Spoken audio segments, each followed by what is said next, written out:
Very exciting to be starting Masechet Beitza, our new Masechet, which will take us through the Chagim, which is perfect because the topic of Masechet Beitza is all about Yom Tov.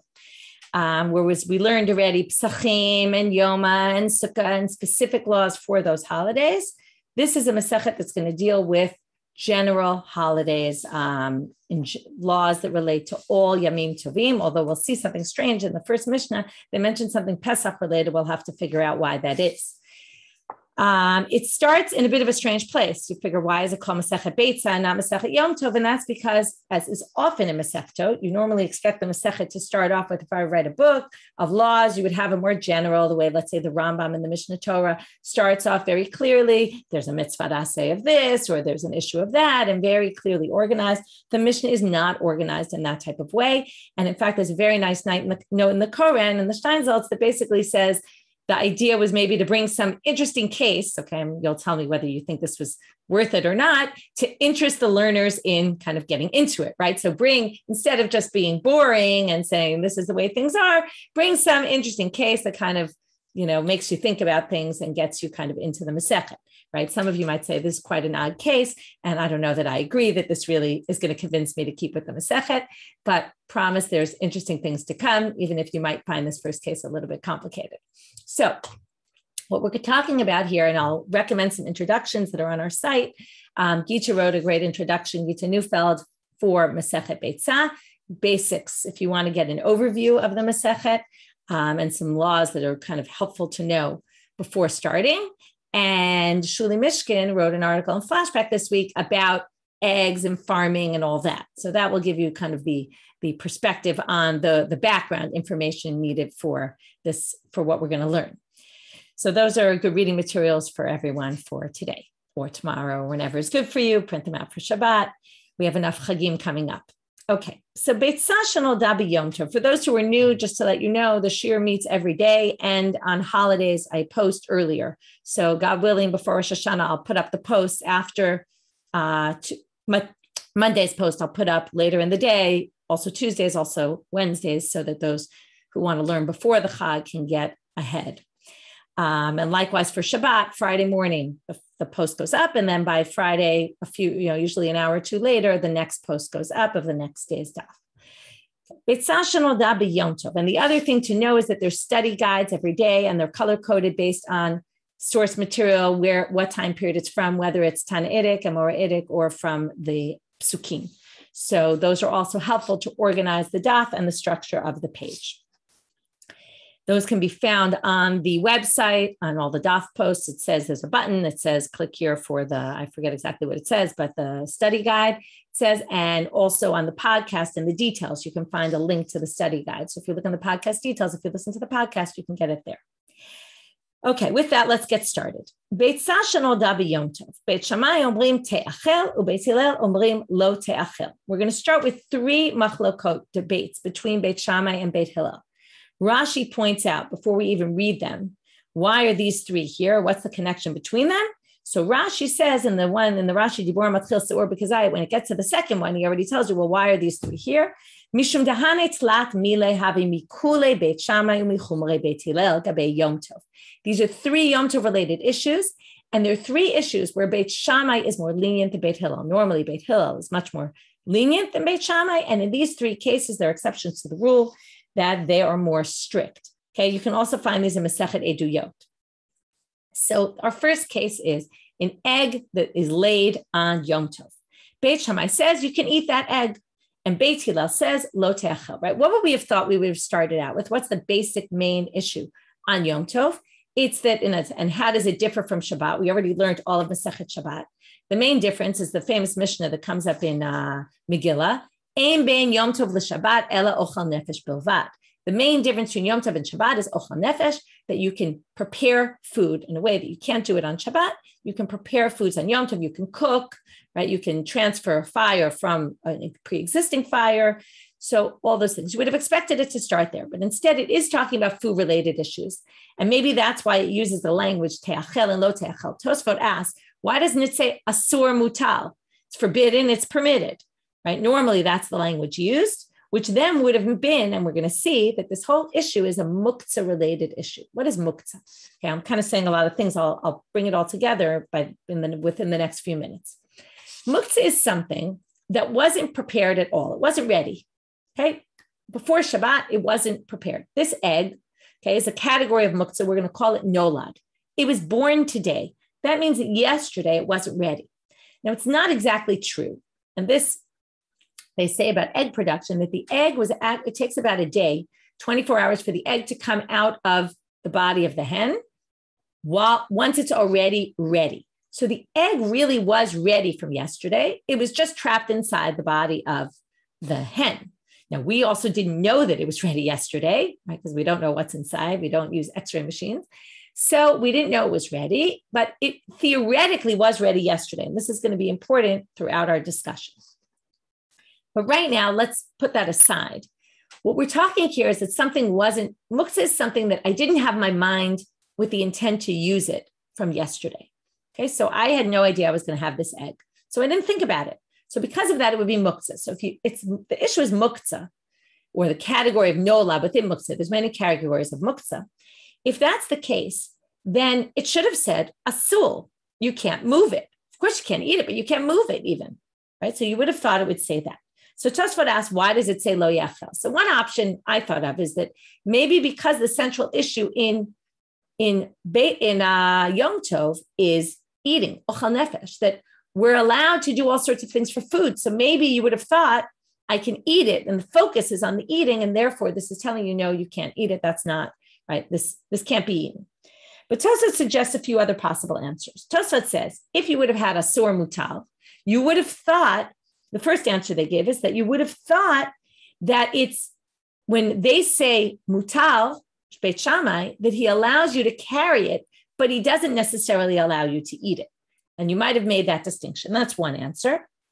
At the end of the first Tosfot, the Re says, maybe because stam beitza la'achila kaime, not for any real inherent reason, just because most eggs, you don't really need to know, can I move an egg? It's not something you move all the time, although we'll see some cases later on, not today, but later on, about they use eggs for other purposes.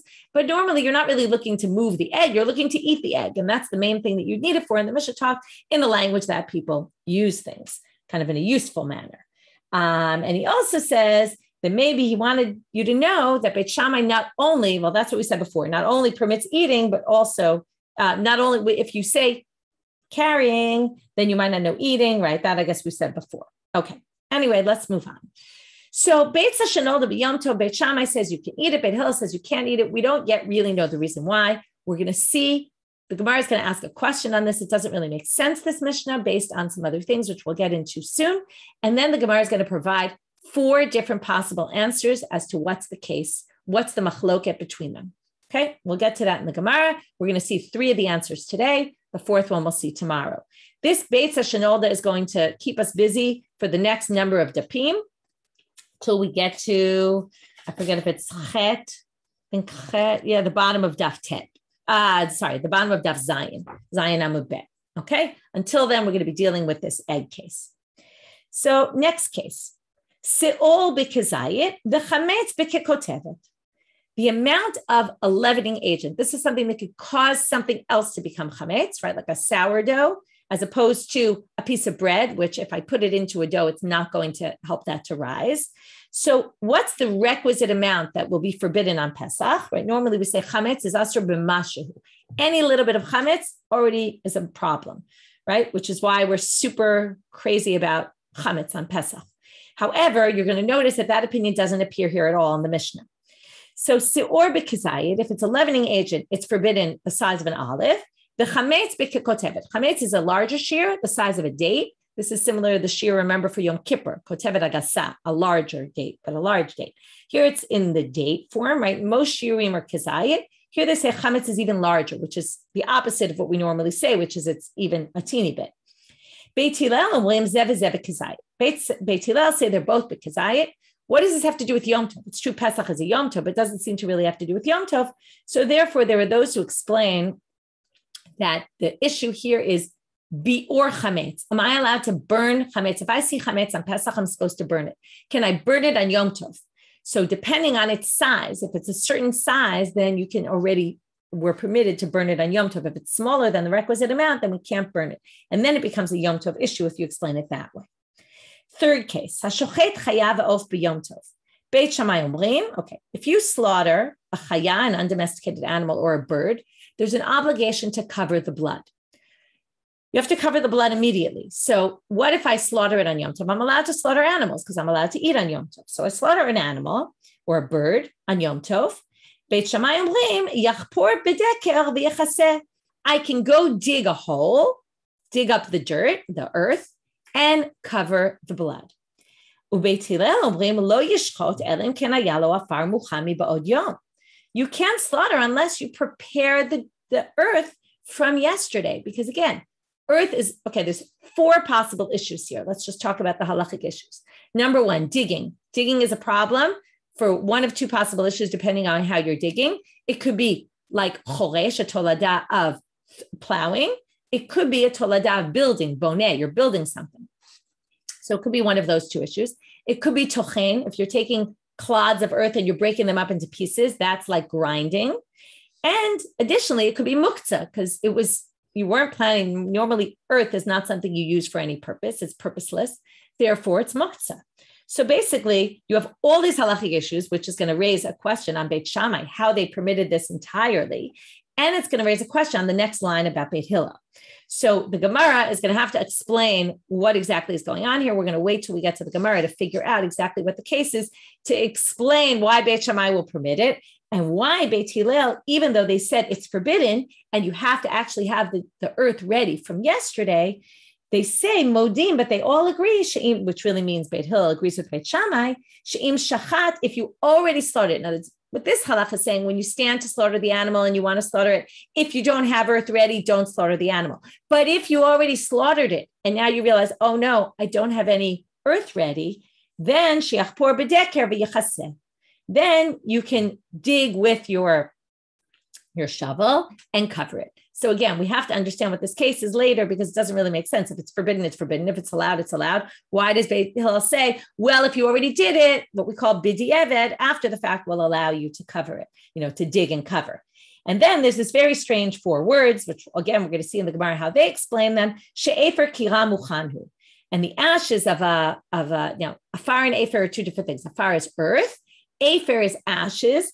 Ashes from a kira, from where you were cooking on Yantif, are muchanhu. That's considered, even though the ashes didn't exist before Yantif, because they were wood, and since you were planning to burn them, it sounds like you can use those to cover. Whether this is even according to Beit Hillel, whether there's some academics who claim it should say she'ein efer kira muchanhu, because Beit Shammai actually says you can't use efer to cover the blood. You can only use dirt, earth, and not ashes. This line is very, very difficult, and it's concerned people for, all sorts of people about what exactly these words are doing here. Okay, the Gemara starts off, b'mai askinan. So now going back to our Beitza shenolda case, our egg. What's the case? Ilema b'tarnigolet haomed la'achila. Now we're going to learn that there were 2 kinds of hens in those days, or chickens. They have ones that are meant for eating purposes, that they fatten them up so that they're fatter and we can shech them and eat them. And there were other ones that were meant for ligadel beitzim, to lay eggs. Okay, and it seems like, and Safrai in the book at Mishnah Eretz Yisrael, which I often quote, which is a book in Hebrew, he often talks about, it's an academic work on the Mishnah. He says that the Bavli clearly puts it into these categories, and it's not, he points out that the discussion in Yerushalmi is different. And it's possible that the reality in their times was different in Israel and Babylonia. And in Babylonia, there were people who, had hens for this purpose, people who had hens for that purpose. And in Israel, it's very likely they didn't have that distinction. And people just had hens, and whether they use them for eggs or they decide I'm going to slaughter this one tomorrow, it wasn't so clear cut the differences. And maybe that's why the Yerushalmi doesn't bring up this distinction. Okay. So that's a suggestion he makes, that maybe, it's interesting historically. Again, we don't really know historically what the case was, but he suggests at least that maybe there's a bit of a difference here. But in any case, it's clear the Bavli that we have these 2 categories. And the question is, which one is this referring to? So let's go through the possibilities, and we're going to say that both possibilities don't really make sense for the Mishnah. Why? Because each time we're going to have to explain why someone says it's okay and someone says it's not okay. And then eventually, like I said, we're going to have 4 answers. Ilema, what's the case? If you say it's a tarnagolet haomedet lachila, it's a hen that you raised for eating purposes. My time, mayu de Beit Hillel. Why would Beit Hillel say then that if this hen lays an egg, now what does it mean? It was meant for eating. If it was meant for eating, that meant that when Yantif came in, I had in mind that maybe I'd slaughter it because I can eat it today. So if I wanted a chicken that day, I would slaughter my hen and eat it.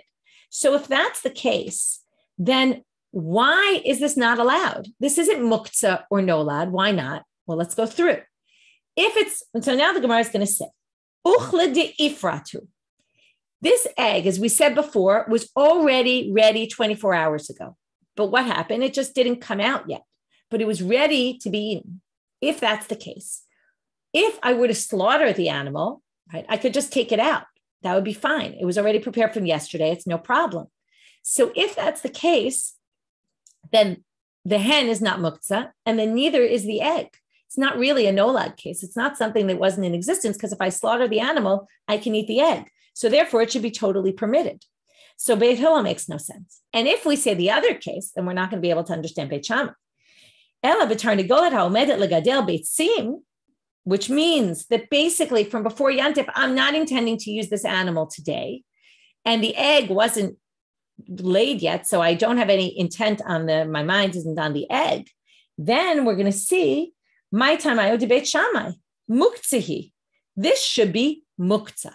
Okay, now they use the term muktzah. Many people say what they really mean is nolad, right, which is a category of muktzah. Okay, this wasn't in existence yet. Okay, and therefore it should be muktzah. In other words, just like, well, let's even say it like this.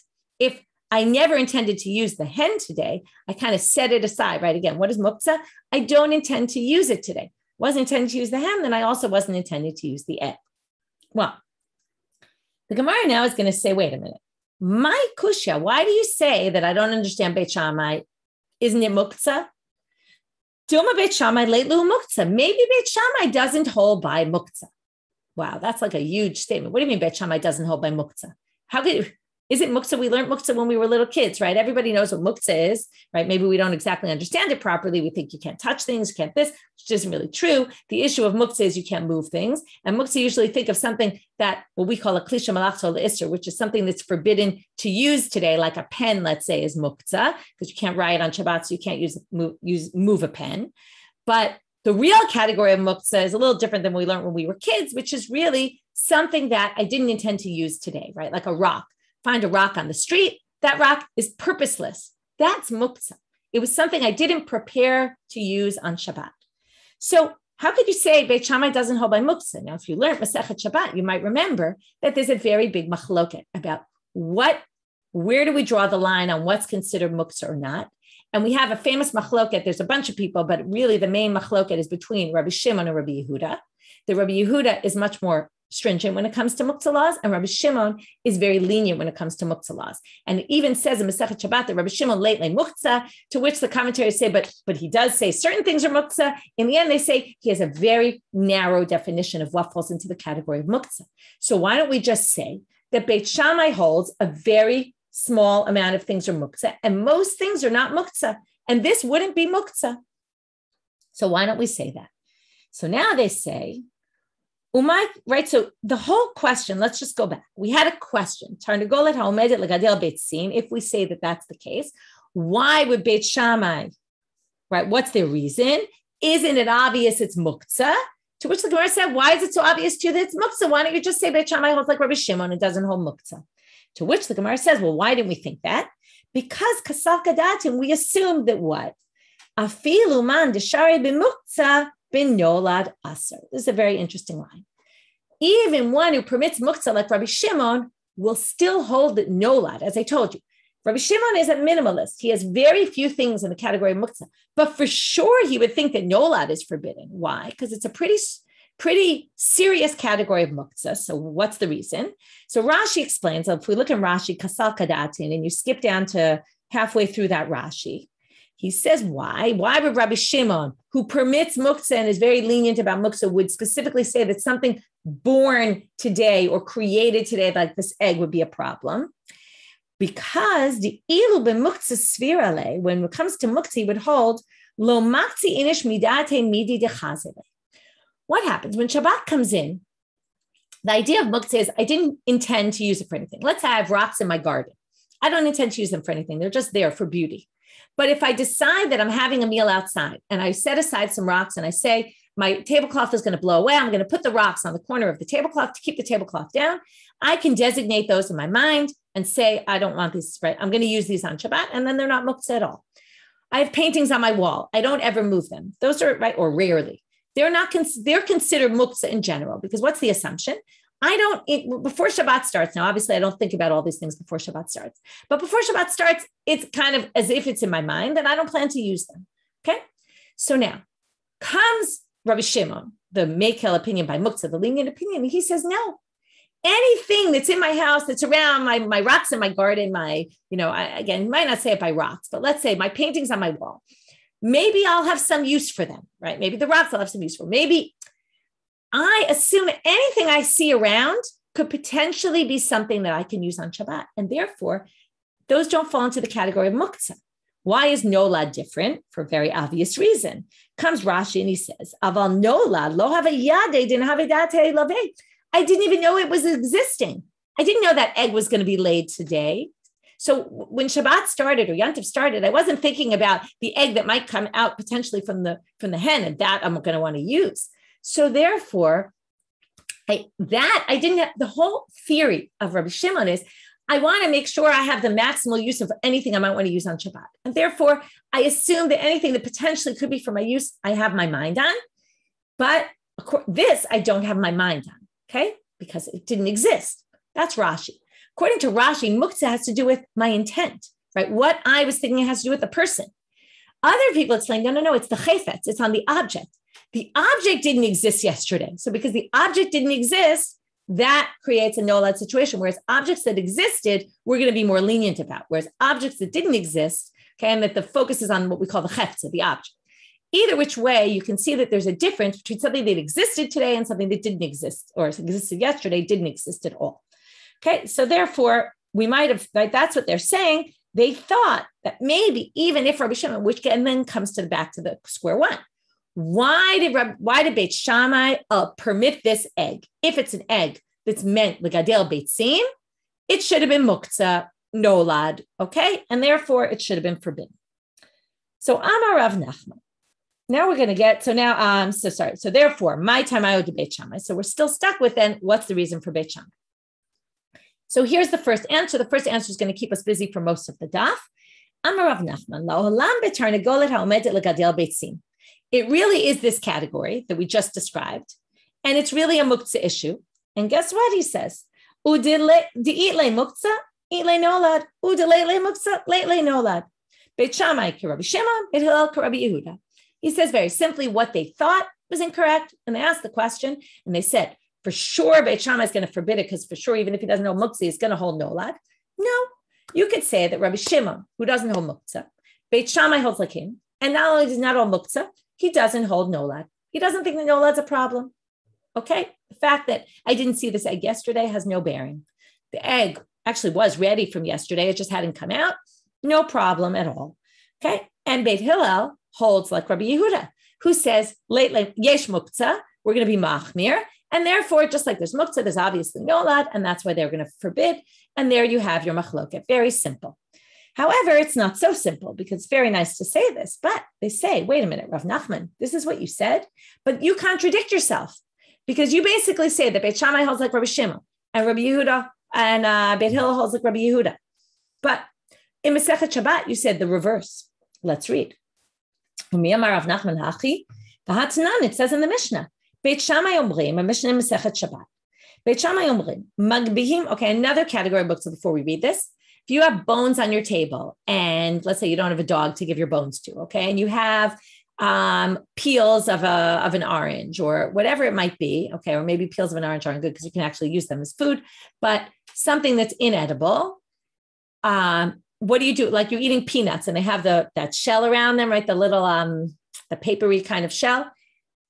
You're not allowed to move them. They're muktzah. They're useless right now. You finished eating and you have them on your table. However, because it's gross and you don't want to sit at a table full of dirty things, right? We had that in Sukkah, remember, about not keeping your dirty dishes on the table, right? Anyway, you want to clear it off. So how do you clear it off halachically?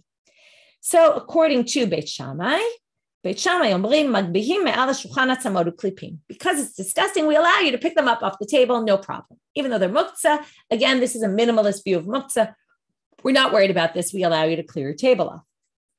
Ubeit Hillel omrim misaleket tavla kula u'menara. You take off the board that your table's sitting on. Okay, imagine your table's like a wooden board on top of a base. You pick up the board, or your placemat or whatever it might be, and you dump it in the garbage, meaning you don't come in direct contact with the food, with the not food stuff, and you dump it. It's called tiltul min hatzad. And in that way, we allow you to do this.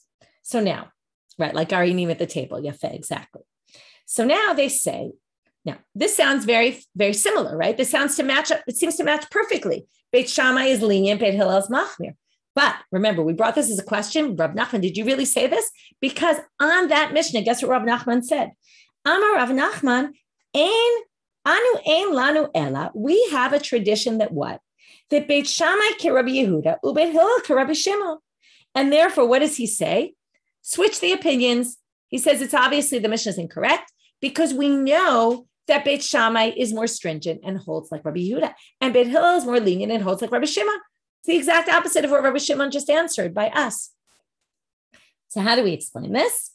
Amar lecha Rav Nachman, gabe Shabbat, distam lantana Rabbi Shimon. Okay, now what he's going to answer basically is a fascinating answer.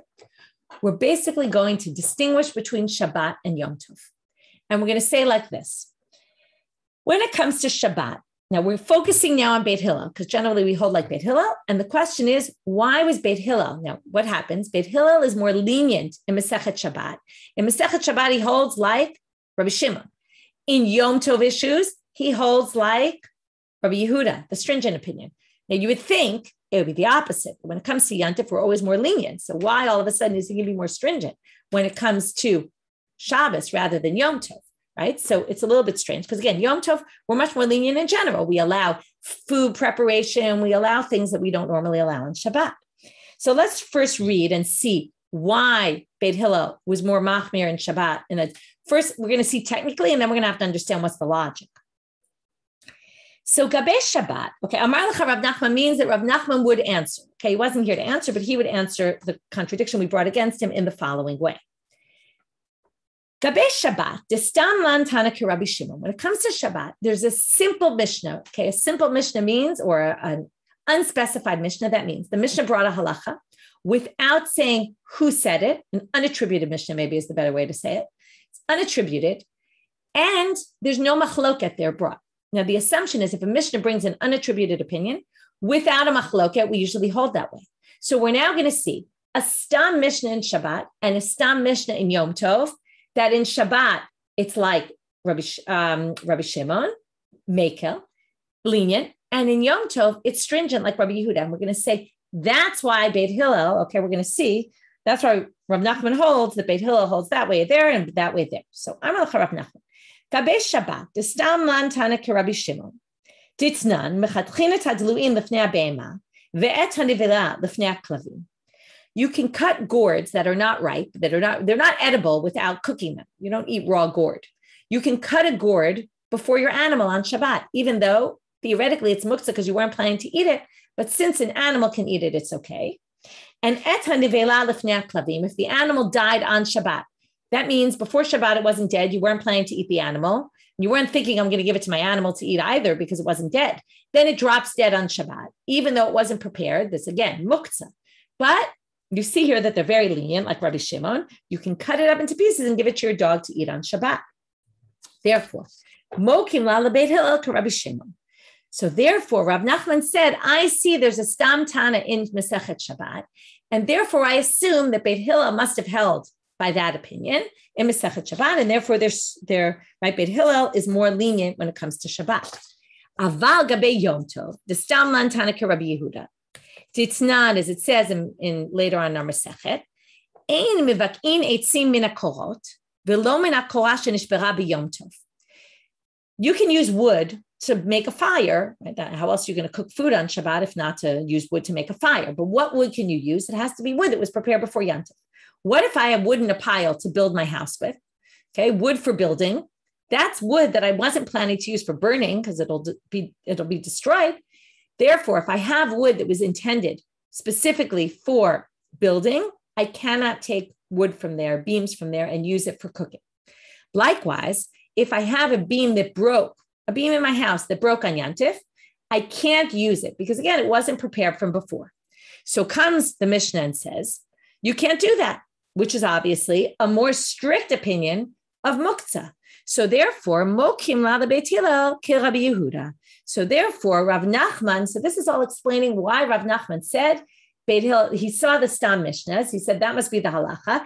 In Shabbat, we paskin like Rabbi Shimon. In Yantif, we're machmir, we paskin, we're stringent, we paskin like Rabbi Yehuda. Therefore, we're going to assume Beit Hillel holds like Rabbi Shimon when it comes to Shabbos, and like Rabbi Yehuda when it comes to Yantif, and that explains why he said that in our Mishnah he holds like Rabbi Shimon, and I'm sorry, said the opposite. He holds like Rabbi Yehuda in Yantif, and that's why he's strict. So now, the obvious question is, why would you do this? And who's the question on? Not really Rav Nachman.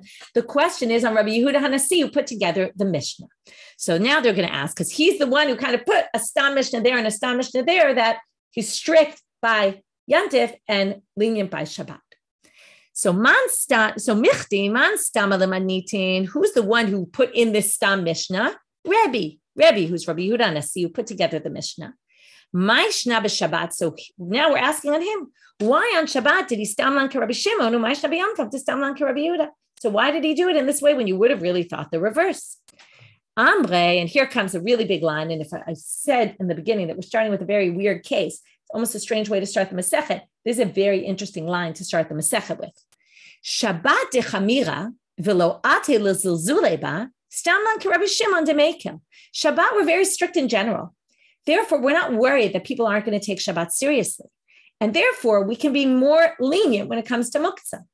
But Yom Tov dekil, va'ate l'zilzule be, but Yom Tov is already much more lenient because we allow cooking, right? We allow all sorts of things. We can transfer a fire to all sorts of things that you can't do on Shabbat.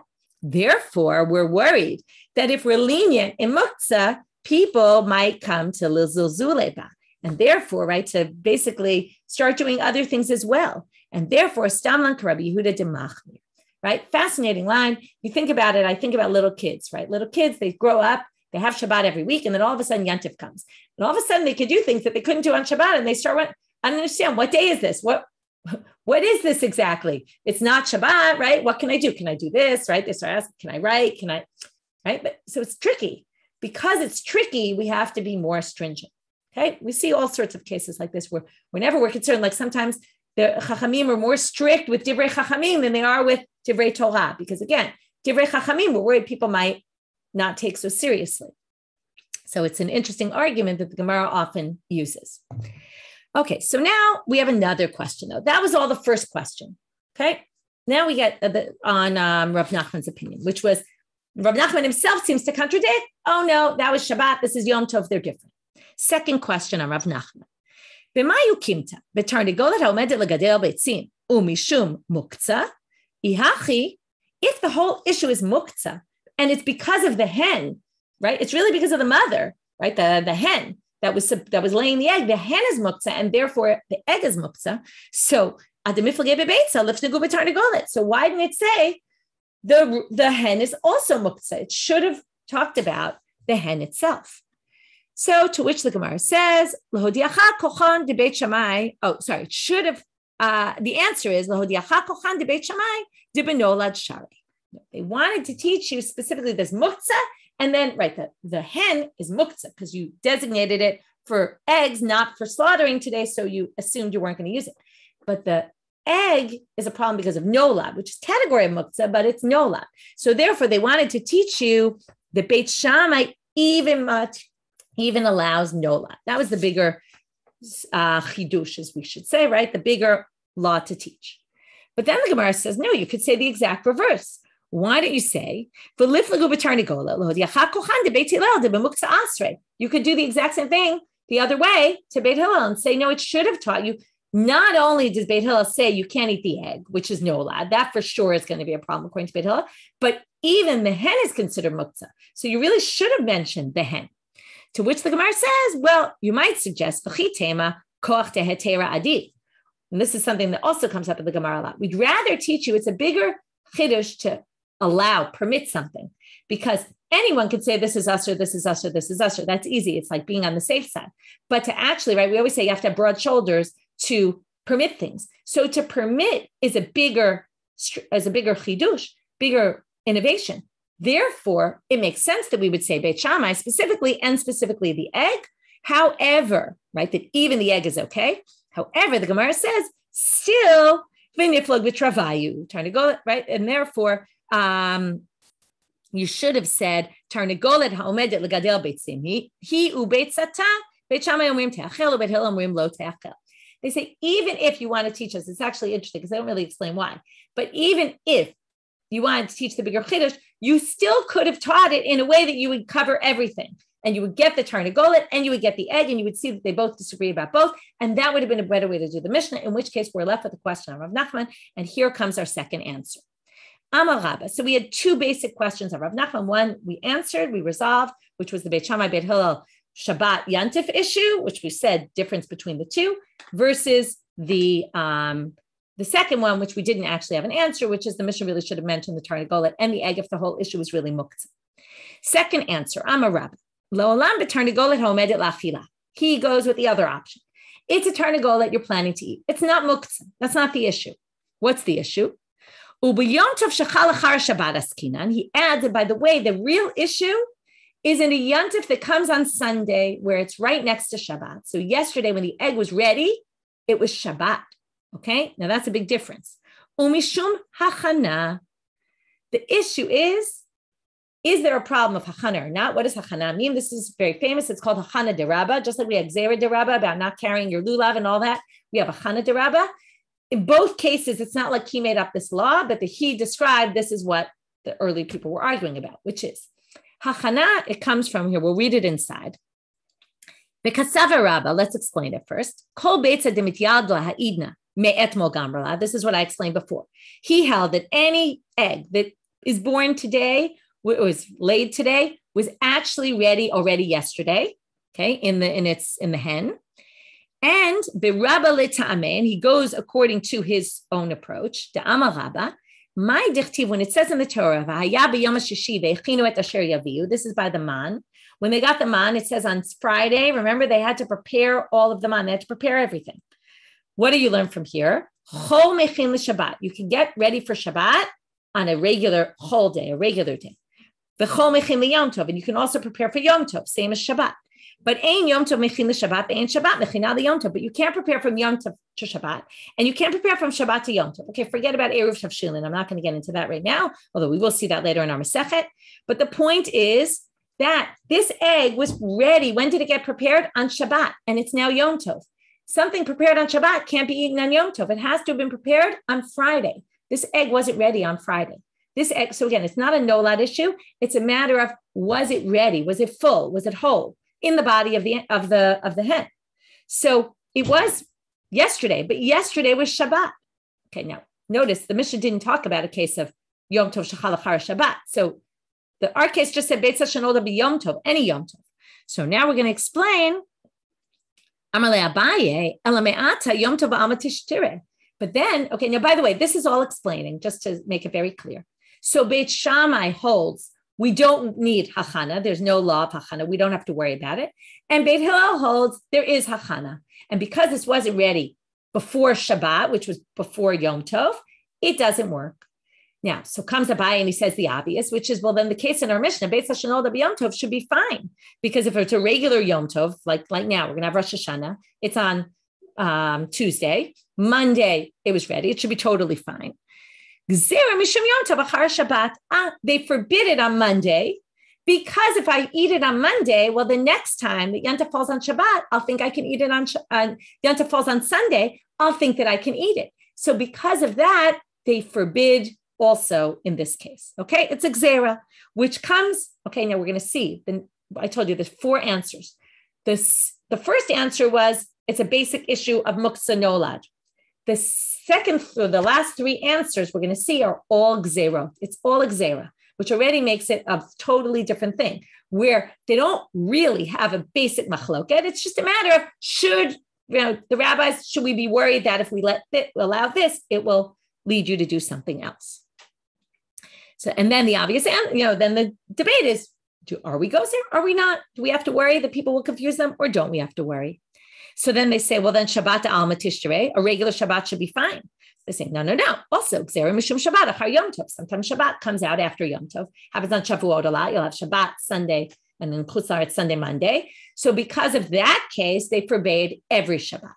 Okay. Oh, sorry. I said it the reverse. That was the reverse. It's when Shabbat comes out after Yom Tov. That was the case. The first case was what I said about Shavuot. Okay. In any case, now the Gemara says, wait a minute. Umigas Rinan, do we really have a gzera like this? Tanya, there's a Beitza that says, Hashochetet tarnagolet umatzah beitzim gemurot. If I slaughter a hen on Yantif and I find eggs that are totally fine, right, ready, mutarim la'ochlam b'Yom Tov, I can eat those on Yom Tov. Now, why? I'ita, if we have this gzera that we're worried, we should be worried that now if I slaughtered this animal on Yom Tov and it fell out on the day after Shabbat on a Sunday, and then I found the eggs, I wouldn't be able to eat them, right? Because they weren't prepared from before Yom Tov, before Shabbat. So, I should forbid it on a regular Yom Tov because of a Yom Tov that comes after Shabbat. So, Amarle, Beitzim, and here's also a very basic issue. It's very unlikely that I would slaughter a hen and find a whole ready egg inside the hen. And since it's very uncommon, this is the very famous thing, milta de lo shchicha lo gazru barabanan. Okay, once you put this in the world of gzera, then you say, oh, there's all sorts of cases where gzera doesn't apply. So here, this gzera of maybe if this happened on Yom Tov that came after Shabbat, I would think it's okay. We're not worried about that because it's such a rare case that we don't have a reason to make this gzera. Okay, so we had 2 reasons. In other words, both one is it's tarnagolet ha'omedet la'achila, and it's a muktzah issue. I'm sorry, legadel beitzim, and it's a muktzah issue. Or we say it's tarnagolet ha'omedet la'achila, and it's a hachana issue, and it's really only a gzera because it's only really a problem when when Yom Tov follows Shabbat. So, or when Shabbat follows Yom Tov. The third answer we'll just start with, Rav Yosef Amar gzera mishum pirot hanashchim. This is because it's similar to something else. If I have fruits on my tree, I'm not allowed to pick them on Shabbat. What if they fall on Shabbat? I'm also not allowed to pick them. We'll see why tomorrow. I'm also not allowed to eat them.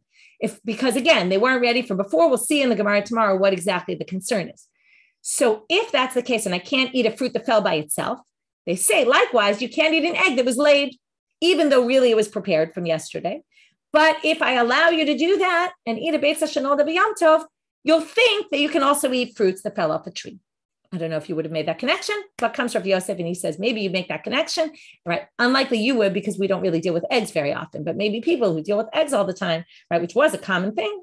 So they'd be concerned. And therefore there's reason to make a gzera for that issue. We're going to get more into this tomorrow. And as I said, get to our 4th answer. So that's it for today. We will meet up tomorrow and continue in Masechet Beitza. Have a great day.